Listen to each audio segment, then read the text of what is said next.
We're gonna move on now to the inside, lining, facings, everything that's gonna sit on the inside of our jacket. And we have way less pieces than we have for the shell. So we're gonna start off with the center back right here. You're gonna find these lines. These mark your stitching line because we have a movement fold in the back, in the center back. Every jacket should have that because then it's way more comfortable to wear your jacket and you can move, which is great. We love movement. So we're gonna work these into our pieces as well. I marked them onto the wrong side of my fabric because I'm gonna top stitch along these lines.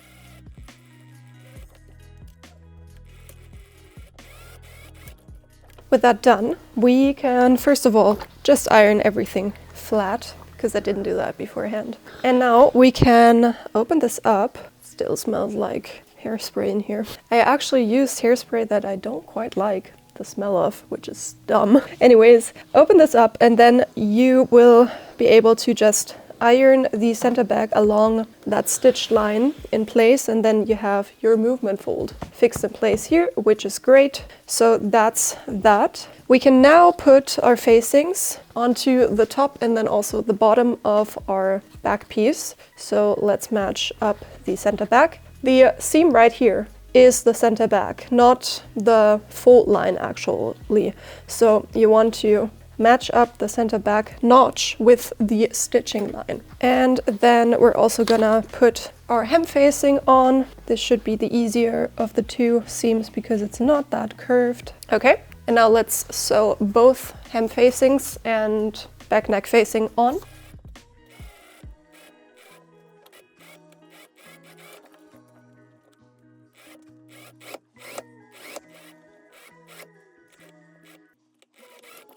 Now this is what that looks like. I am first going to iron the hem facing seam flat, but because we have the movement fold, the vertical one, horizontal one I guess, it's going to overlap this. And you're gonna find a notch in here that will sit in the very end. You're right on top of your stitching line. So you can put that in already because for our front we don't have a lining, we only have a facing, so it's gonna be sewn in just like this. It's probably gonna sit a bit weird, a bit funky like this, which is fine. It just needs a tiny bit of more length, and if it wants to sit like this, we're not gonna worry about that because essentially we just need a tiny bit of movement here so that there's no pulling on the lower portion here. So if it sits here or here, it doesn't matter. It just needs to be somewhere. And then we can also go ahead and iron this seam right here. Like so. And with that, the back is already done. Just gonna go around here and make it look a tiny bit prettier. Okay, I'm fine with that. Now we can close our shoulder seams. For our sleeves, we can leave the side seam open and close it with our side seams in our lining bodice because we only have a dart and no sleeve seams, and we don't have to leave it open as we had to with our cuff situation there. So I'm just gonna put right sides of front and back lining together, match up the shoulder and close it. I'm going to iron my seam allowance into my back, and that's the lining prepped. We can continue with our sleeves. I marked the dart in our piece already onto the wrong side of the fabric, so I'm just gonna close those and then we can put that into our arm's eye. The sleeve gets put into our arm's eye the same way as we put in the shelf sleeve. This time it's just a bit easier because the side seam is still open. So we're just gonna match up the side seam and all sleeve notches and then sew the sleeve in and repeat on the other side, like so, and sew this in.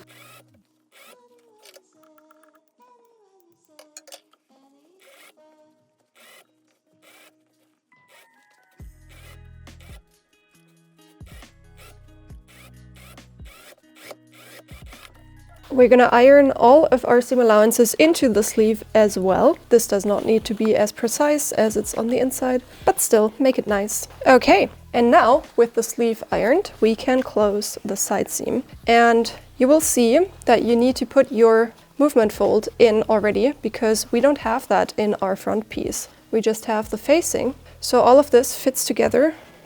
And the sleeve is rather short because we have a very long cuff because of that heart-shaped cutout. So we're just gonna match this up as well and sew the sleeve and the side seam together. Let's iron the seam allowance into the back. Oh, got a little bit of hairspray again. Maybe I should get one that I actually like the smell of. Or maybe I should just make some starch water.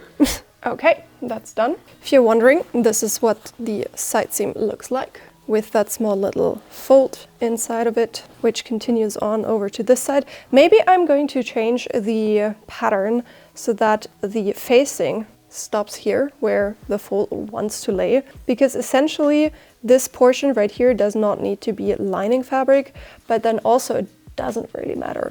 We'll see, you'll see, whatever pattern you'll get. Both of it works, doesn't really matter. So we can already put everything together. I want to, first of all, sew in these small little rectangular pieces that you usually find in jackets. So I'm gonna cut off 4 2x5, 2x6, doesn't really matter, just that you have enough wiggle room to be able to sew both of these on. So you want to sew one onto the seam allowance of your underarm, one onto the seam allowance of your shoulder, and then the same on the other side.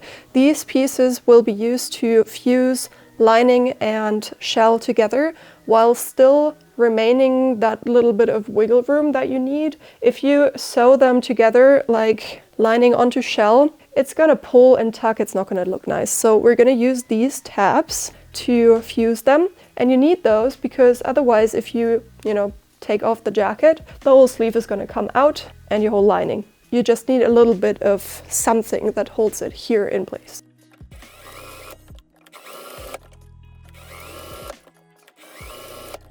Before we put the lining onto our shell, we need to make the loops for our closure in the front. So I have this loop tape kind of thing, which just is elastic loopies on the side in, the same distance arranged on a piece of, what is this? I guess elastic. So I'm going to put this on my right side because usually you do it this way so that you can put your hands in from the left side if you're used to women's clothing. So I am just going to, so it's gonna sit in the end, it's gonna sit like this. These are obviously way too many. So I am thinking about arranging them with the first one matching up with the notch I put in. The notches are obviously in the pattern itself, so you can just make them manually with some elastic. So I'm gonna arrange the first loopy thingy to be at the first notch like this. And then I'm gonna see if I put it so that the last one matches with the last loop on my strip, what that leaves me with. Because I'm thinking about just taking off the in-between one. So every second, I'm just gonna cut off and, fuse the ends with my lighter, because this is synthetic, I can just do that. So this, damn it, one too much. It needs to be this way, so like this. And then I can remove every second. And essentially, I am working exactly with the notches that are in my pattern, which is great. I have 4 instead of 5, which is fine too with me. So let's see if I can just do that to remove every second. So I want to have the first one, then I'm gonna snap off the second one and put a lighter there. Is that opening up? Nope. Okay, so I can do that. This, and we don't need you. And melt everything together like that. And now I should be able to just put this on here. And with that done, I'm just gonna bar tack that in place, especially where the loopies begin. I'm just gonna sew over that at 1 centimeter, and then we can put our lining in.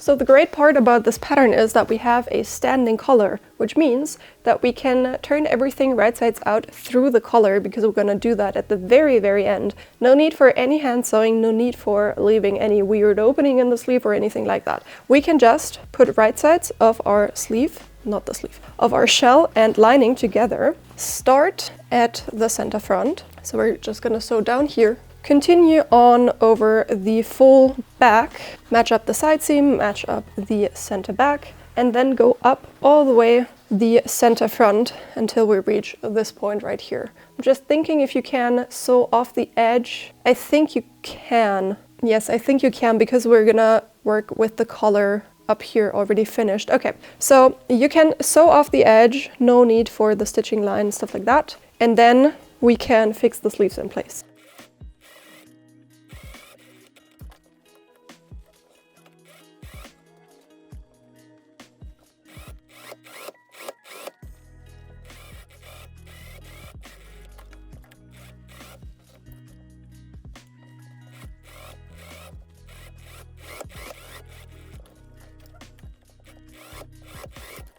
So we're gonna understitch the seam in a second, but before we do that, we need to cut away a few things. So wherever there is a corner, for example in the center back hemline, we need to make room in order to be able to turn everything right sides out. So I'm just gonna cut away the corners like this, same to the corners in the front, just that one corner actually. And I'm making sure to not cut away the security seam for my loopies right here. That's what they look like at the moment. Cute. Same to this side. Oops. There are no loops right here, so we can cut away a tiny bit more generously. And now we can understitch. I'm not gonna understitch the center front just because I don't think it needs it, but I'm gonna start understitching as soon as I can reach after the corner right here. So putting all of my seam allowances to the lining facing side and stitching right next to the ditch to understitch. That was a rhyme.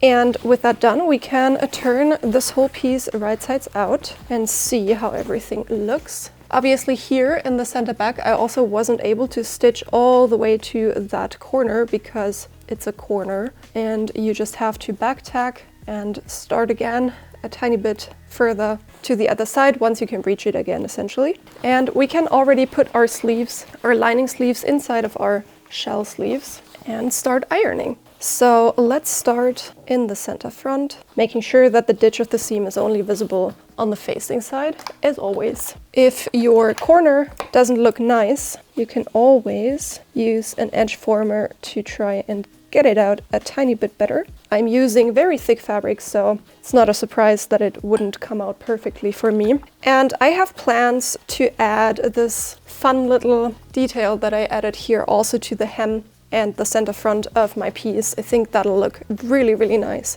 And just make it stand out a bit more from the front. I know in the back, there's a lot in the back, but not so much in the front. So I thought it might, pull everything together a tiny bit better if there's also something in the front, like some little detail like that. And right here where the piping starts coming off of the edge, there is a lot of bulk, so we're just gonna press it down and iron it really nicely.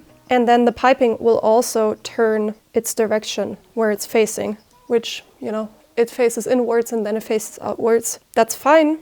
It's just, it doesn't work any other way. Otherwise, you would have had to iron the piping into the, towards the outside all the way. Didn't want to do that because it makes the heart bigger. And also, usually you would iron everything into the yoke, for example. So it was just, I don't know, that was just the way to go for me. And I ironed everything towards the yoke, Pop out this edge right here. Okay. That's that. And before I put the collar on, I actually need to do that design because I'm going to hide my back tacking and the ugly stuff in the seam allowance here so that I can hide that once the collar is on inside. So I'm gonna go, I think, 2 centimeters all the way around just to mimic the hem of the sleeves right here. So I'm gonna draw on 2 centimeters and right here, maybe I'm gonna stop inside here. I'll see about that, but I think I'll stop because I don't want to go in the heart here, I think. I'll see about that. Definitely want it 2 centimeters here. Yeah, I think it's the best if I stop in here. Otherwise, I think it's gonna look a bit too busy in the back. Good thing about this is I'm already fixing my facing in the hem up, so I don't have to hand sew the facing up in order to, you know, for it not to flap down, essentially. Usually you have to fix your hem facing up in some way. You can either hand stitch it up, which is going to leave you with no top stitches, obviously. You can top stitch it in place, or you can use some hem tape, which is essentially gluing it up. Not sure how that withstands a lot of washings, but those are the options. Or you could do a blind stitch with your sewing machine, I guess. Never tried that before though. Okay, lines are on, let's decorate. Okay, here goes nothing.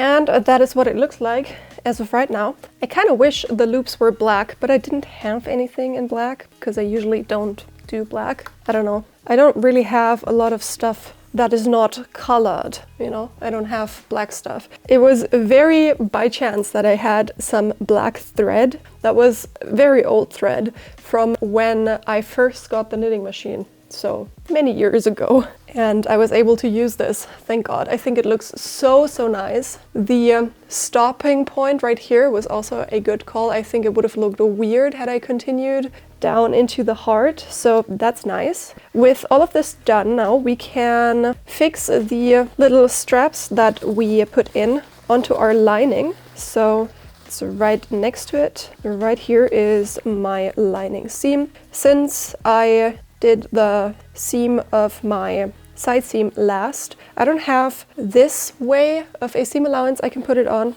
which is fine. I'm just gonna put it on like so. Back tack, bar tag it on there. Then up here is my shoulder seam that goes together with this thingy here, and then repeat on the other side.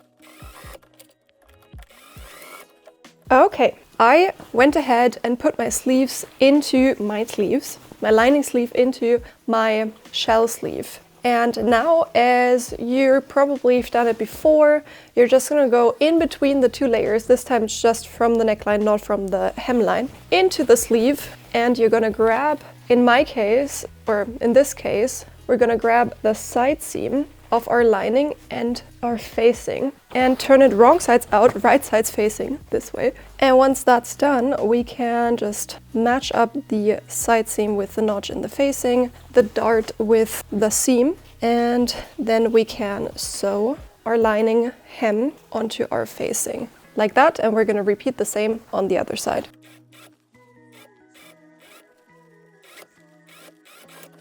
So what I would like to do now, because the facing is very long, I am going to stitch in the ditch, like up here, as far as I can go up in order to fix the facing in place. So the lining starts at about here. So I'm gonna try to do a bar tack right around there. And same thing to here. Lining goes until here somewhat, and I'm gonna try to match up the seam right here like that, and then I can do a little bar tack into the two seams in order to fix the line, fix the facing up, you know, just a little more security. Same to here like that. Everything on the inside is now done, so we can close the collar seam, and we have everything prepped already. So we're just gonna put the right side of our facing together with both layers of our center back. You might want to also baste them together first, but I think I'll risk it. The edge right here should meet the edge of our front, center front. And then we have our shoulder notch, which goes together with both of the shoulder seams. And then if there is the need to clip into the seam allowance, you can do that, but I think I will be able to just stretch it like that. Repeat on the other side. I won't be able to stretch it right here. You can just see that. Okay, this should now be fine. And we're gonna stitch that on, and then we can flip this and finish this jacket.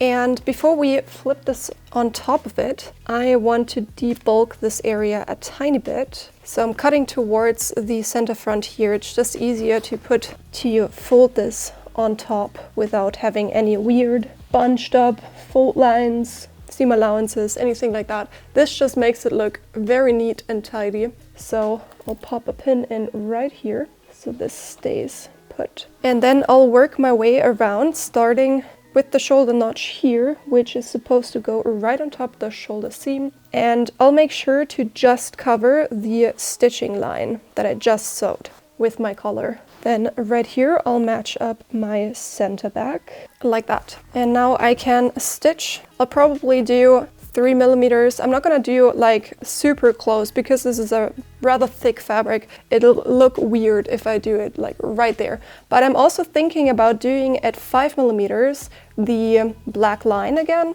Not sure about that yet, but let's just fix this in place. You can also hand stitch this if you don't want to have a seam right here, but I'll risk it. So let's stitch this.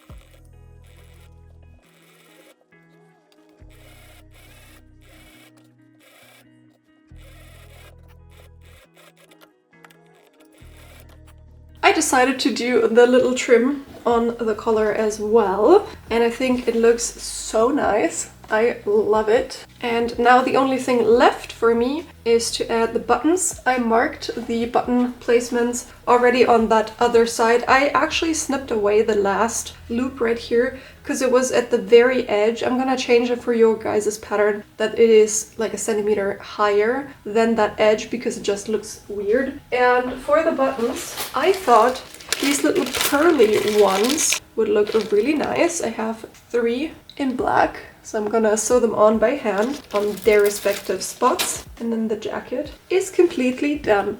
And that's it for today's video. I hope you guys enjoyed. I absolutely love this jacket. I think the details are really, really fun. Something I've never done before. Thinking a little bit outside the box. Had a lot of fun making this. I hope you did too. If you want to share it on social media, please go ahead and tag me there. All of my social media are linked in the description down below. Also, if you have not already, please subscribe to my channel, do all the YouTubey things. This helps just push this video out to more people who might be interested in sewing content like this. Write a comment to push this video, write heart or whatever you are planning on doing on Valentine's Day this year. Another way to support me is to pre-order my book. The direct link to my book will be in the description down below. There are 13 exclusive designs in this book with the patterns, of course, step-by-step instructions, pictured instructions, written instructions, a big basic part. So you'll learn something and get really nice clothing out of this book. That would help me tremendously if you support me that way. Direct link to the book is in the description down below, so thank you so much for that. Also, thank you to all of my channel members. There is also a member button down below, a join button. That's a different way to support me and keep videos just like this one coming. The most direct way is to head over to my Etsy store, where you can obviously also find this pattern, as well as the pattern for the dress and the belt, which I made off camera. So if you're interested in any of those, please go ahead and check out the link to the patterns in the description down below. And with that, thank you so much for watching. Happy Valentine's Day, and I'm gonna see you next Sunday. Bye guys!